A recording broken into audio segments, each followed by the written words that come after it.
Hop, et voilà, je vous ai fait un petit peu de place afin de poser mon vélo ici à la lumière pour pouvoir vous parler, vous voyez, des 4 sacoches qui sont fixées dessus, et en fait qui sont fixées tout le temps, ou presque. Du coup, dans cette vidéo, je vais pouvoir vous dire comment je m'en sers, un petit peu ce que je mets dedans et ce que j'en pense. Et on commence ici avec la petite sacoche AGU Snack Pack, qui est une sacoche d'un type que j'ai découvert assez récemment. C'est pas forcément la sacoche que je laisserai vraiment tout le temps sur le vélo, mais au final, je trouve ça pratique, donc je la laisse et je vais vous expliquer pourquoi. Cette sacoche, on la fixe en haut à la fois au guidon et à la potence. Alors normalement, la grande sangle ici devrait aller sur la potence, mais bon, avec mon GPS, ça ne passe pas, donc j'ai fait l'inverse. La petite, vous en retrouvez une également de l'autre côté. Comme ça, vous pouvez mettre à droite ou à gauche au choix sans avoir à basculer la sangle, ou du moins ça en fait une de réserve au cas où. Il y a plusieurs passants pour adapter si besoin. Et ensuite, il y a un point de fixation en bas avec une grande sangle avec une boucle rapide. Donc ça passe autour du cadre. Et après, il y a tellement de rab ici qu'il faut venir l'enrouler autour du cadre. Sans ça, c'est un petit peu la merde. Ou alors, faut recouper. Donc ça, c'est le petit truc un peu dommage. Mais bon. Au niveau de la sacoche en elle-même, on a de chaque côté une petite poche filet comme ça qui va permettre de mettre un petit truc à manger, ou moi je m'en étais servi pour mettre ma balise de suivi GPS. Et après on a le compartiment principal donc, qui est fermé avec un système de soufflet avec un petit cordon. Alors ce cordon il est bien, il se resserre facilement en roulant avec une seule main. Le desserrer c'est quelquefois un peu plus compliqué, mais bon. L'ouverture elle est grande. Et donc là, on va pouvoir mettre plusieurs choses. Tout d'abord, moi ça c'est une sacoche que j'avais pris plus comme un porte-bidon supplémentaire. Pour ça c'est super, quand je suis monté jusqu'à Roscoff, j'avais un bidon de 650 ml, ça ne bouge pas, c'est impeccable, c'est accessible, donc ça c'est super pour avoir un truc en plus. Maintenant, je m'en sers beaucoup pour des accessoires type mes lunettes. Ça me permet de mettre mes lunettes dedans pendant une pause, ou quand je ne m'en sers pas, du coup elles sont à l'abri, je ne risque pas de les abîmer, et elles restent là vraiment accessibles. Sans ça, je peux y mettre des gants et ce genre de choses. Donc pour ça, c'est vraiment pratique. Maintenant, vous vous doutez bien qu'avec une ouverture soufflet comme ça va pas être franchement résistant à l'eau s'il pleut beaucoup. Donc c'est pas fait pour mettre des trucs qui doivent vraiment rester à l'abri de l'eau. Par contre, là où ils ont bien joué, c'est que si on passe de l'autre côté, en dessous, ils ont fait un petit trou pour évacuer la flotte. Donc ça, c'est cool. Voilà, donc cette petite sacoche AGU Snack Pack, vous en avez pour une vingtaine d'euros. Et je trouve ça vraiment bien pratique, d'en avoir une d'un côté, voire une de chaque côté, c'est plutôt cool. On enchaîne ici avec cette sacoche qui est peut-être ma préférée. Ça doit être la première que j'ai achetée il y a 3 ans. Donc 3 ans que je l'utilise et que j'en suis vraiment satisfait. C'est une sacoche top tube, comme on peut le voir. C'est la Topic Top Loader qui fait 750 ml de capacité. Donc j'avais choisi celle-ci parce qu'à l'époque, c'est ce que j'avais trouvé de plus grand. Et je voulais quelque chose notamment qui me permette de prendre un appareil photo. Donc cette sacoche, vous pouvez la fixer avec 2 petites sangles velcro en dessous. Il y a différents passants pour adapter leur position. Comme ça, si en dessous vous avez une sacoche de cadre ou quelque chose, vous n'êtes pas embêté pour pouvoir la fixer. Et devant, il y a une autre sangle là qui fait le tour, avec des petits panneaux là sur le côté qui viennent tout stabiliser. Franchement, ça c'est impeccable. Sur le dessus, bien évidemment, une grande ouverture zippée avec une tirette là sous forme de cordon avec petite poignée plastique. Cette tirette là, elle fait que c'est un régal à manipuler. Ça s'ouvre et ça se ferme avec une facilité, c'est génial. Et ça, même en roulant. À l'intérieur, donc, grand compartiment revêtu de jaune, ce qui fait que c'est facile de retrouver 2 petits objets. Si besoin, il y a ici un intercalaire avec velcro que vous pouvez positionner comme vous voulez pour séparer le compartiment en 2. Et donc on peut y mettre des choses comme là, j'ai une caméra, des petites choses à manger. C'est bien aussi pour mettre son smartphone, des clés. Enfin vraiment, on peut mettre plein de choses, même un appareil photo, vous voyez, il y a de la place. Et ce qui est bien, c'est que ça en roulant, vous pouvez le laisser ouvert à des moments. Ça vous fait une sorte de petit bag de récupération, une sorte de 3e main. Genre là, je vais faire une photo avec la caméra. Finalement, il faut que je reprenne mon guidon, je la jette dedans. Enfin voilà. Donc ça, franchement, c'est impeccable. On voit ici que la fermeture, elle est étanche. La sacoche en elle-même, elle est imperméable. Mais si jamais il pleut trop, Topic, ils ont eu la bonne idée d'intégrer ici une petite housse de pluie, donc qui est cachée sur le côté et qui vient se positionner tout simplement sur le dessus. Hop. J'arrive même à une main, c'est vraiment simple. De chaque côté, là, il y a une petite patte comme ça avec du velcro qui va venir se fixer sur une bande velcro qui se trouve sous la sacoche. Voilà, donc on fixe ça tranquillement de chaque côté. Et voilà, on a maintenant une sacoche qui est bien imperméable, bien étanche. Donc cette sacoche Topic Top Loader, elle vous coûtera 25 ou 30 euros et honnêtement, je ne peux que vous la recommander. Je peux pas vous dire si elle est vraiment mieux ou pas que d'autres, j'en ai pas testé de trop.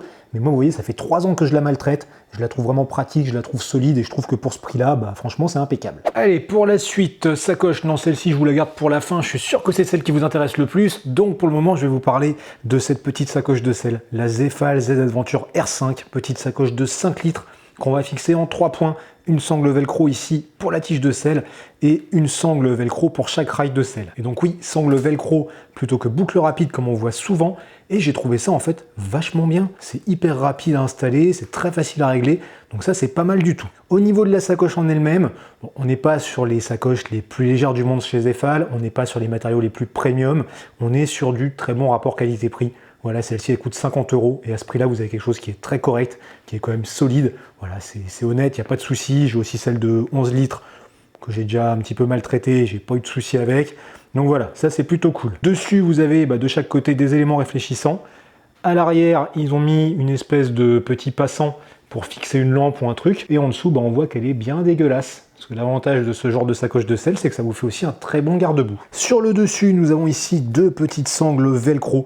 Habituellement, on retrouve plus à cet endroit-là un cordon élastique ou quelque chose que je pourrais préférer. Mais c'est vrai que c'est plus pertinent là de mettre ces petites sangles vu la taille de la sacoche. Et donc ça, c'est hyper pratique pour accrocher une veste, une paire de gants ou ce genre de choses. J'ai essayé, ça marche super bien. Au niveau de l'ouverture, c'est du classique, de chaque côté une petite boucle rapide. On déroule et on a accès à l'intérieur, donc qui est recouvert d'une sorte de toile cirée, de toile enduite, donc pour la résistance à l'eau. J'ai roulé sous la pluie, j'ai pris des flaques, tout ça, j'ai pas eu de soucis. Au fond, on voit une petite trousse de soins et habituellement, j'y range ma caméra qui rentre pile poil comme ça, et donc en fait cette sacoche me sert à transporter mon appareil photo, et pour ça c'est nickel. Donc ouais, cette petite sacoche pour mettre mon appareil photo, franchement elle est nickel, mais je vous cache pas qu'en ce moment j'étudie la possibilité de le mettre plutôt à l'avant, au niveau du guidon et sous les prolongateurs, à la fois pour qu'il soit plus accessible et aussi pour libérer cet emplacement afin de pouvoir mettre une sacoche plus grande si je veux partir sur plusieurs jours ou ce genre de choses. D'ailleurs, je suis en train de regarder un petit peu les modèles qui existent, où je songe peut-être à me la fabriquer moi-même, mais si vous avez des références à me recommander de ce côté-là, n'hésitez pas à me mettre ça dans les commentaires. En tout cas, si vous cherchez une petite sacoche de selle, vraiment qui prend pas trop de place, dans laquelle vous pouvez mettre quand même le principal, quelques fringues ou je ne sais quoi, que ce soit pour une course ou autre, et celle-ci, cette Z-Aventure R5 de chez Zefal, elle est pas mal du tout pour son prix. Allez, dernière sacoche, ma sacoche de cadre, la Restrap Rest Frame Bag, donc sacoche de cadre de 4 litres. J'avais choisi celle-ci car c'est la seule qui fitait bien dans mon cadre, en me laissant l'accès à mes deux portes bidons, tout en pouvant mettre en fait des grands bidons. Donc on est sur une sacoche qui est belle, qui est bien construite, moi je trouve qu'elle est bien finie, le choix des matériaux, il est bon, on sent que c'est solide. Elle a quand même quelques petits défauts, je vais vous montrer ça après. Donc je vous disais, on sent que c'est solide. Il y a juste ici, j'ai vu, il y a un petit trou dans ce revêtement imperméable, mais c'est pas grand chose, ça fait déjà un an que je l'ai, je lui ai déjà mis 6 ou 7 000 km dans la tronche. Elle en a pris vraiment de la boue, de la poussière, tout ce que vous voulez. Elle va bien. On est sur un truc qui est fabriqué à la main en Angleterre. Et petite chose sympa, dans le colis, il y avait cette carte qui me dit que ma sacoche avait été fabriquée par Andrea. Au niveau fixation, on a deux sangles comme ça qui vont sur le cadre, donc qui sont larges, qui sont épaisses, donc sangle velcro. Franchement, on sent que c'est bien. Et puis on a deux petites sangles ici qui vont sous le tube diagonal avec des petits blocages rapides. Alors moi, il y a celle du haut, ça c'est propre à mon vélo peut-être, qui vient se mettre sur le câble ici. Au début, je le mettais en dessous, mais bon, je pense que ça poussait un peu, donc je ne sais pas dans quel sens ça use le moins, mais voilà, c'est le seul petit truc ici. Et je vous montre ici, de l'autre côté, vous voyez, il y a des petits joints toriques qui permettent de caler en fait l'excédent des sangles. Alors c'est bien, ça permet de ranger ça proprement. Après, au début, les joints toriques, j'étais pas hyper chaud, je me suis dit ça va casser, ça va se perdre, ça va pas tenir. Et en fait, je peux vous dire que c'est vraiment impeccable. Donc, point de vue rangement, on est sur une capacité, comme je le disais, de 4 litres, répartie en deux poches, avec ici du côté droit la plus grande. Donc ce sont des poches avec des grands zips qui sont recouverts par des rabats, donc qui viennent protéger de la pluie. Mais au début, ces rabats, j'avais un peu peur que, comme ils sont pas très mobiles et un petit peu raides, ils empêchent d'accéder facilement au contenu de la sacoche. Et en fait, ça va. Et puis heureusement qu'ils sont là parce que on a des bons gros zips étanches, mais ici il y a un trou. En fait, il est impossible de fermer la sacoche complètement dès qu'on l'a un petit peu rempli, voire trop rempli. Ou alors c'est à cause de cette petite sangle ici qui tire trop dessus. J'ai essayé de desserrer, mais bon voilà, j'y arrive pas. Et j'ai vu plein de photos sur internet d'autres personnes qui ont des sacoches de cadre Restrap, ce modèle-là ou d'autres, et c'est toujours pareil, il y a un trou ici. Enfin bon bref, on a cette petite languette, là, cette tirette qui facilite bien l'ouverture, les manipulations. Et à l'intérieur, on a pas mal de trucs. Genre là j'ai de la viande séchée de chez nos amis de chez Lyophilisé. On a la pompe à vélo, un petit peu des chambres à air, batterie externe. Enfin voilà, il y a moyen de mettre plein de trucs. Et ensuite on a la deuxième poche de l'autre côté, donc qui est sur le même modèle, mais qui elle est plus plate. Donc vous allez mettre plus, je sais pas, des petits outils, ou voilà, là par exemple j'ai un gel, enfin des petites choses. L'inconvénient c'est que ce que vous mettez là, ça va pousser un petit peu ce qu'il y a de l'autre côté.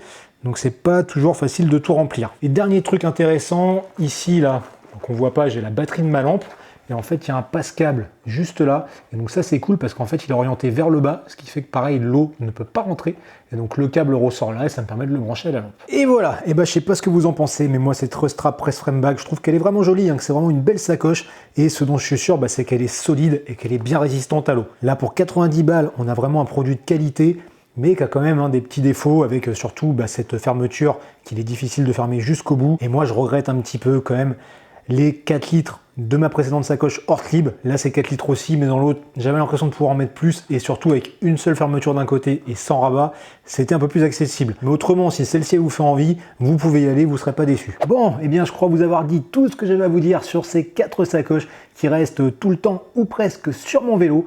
Maintenant, et bien si vous souhaitez en voir certaines d'entre elles en action, je vous mets des vidéos là sur le côté où vous pourrez voir ça. J'espère que cette vidéo vous aura permis de connaître un petit peu mieux ces sacoches, peut-être d'affiner vos choix pour vos prochaines aventures bikepacking et tout ça. Si vous avez des questions, ça se passe dans les commentaires. Comme d'habitude, je vous invite à liker et partager cette vidéo et surtout à vous abonner à la chaîne. Allez, sur ce, à très bientôt.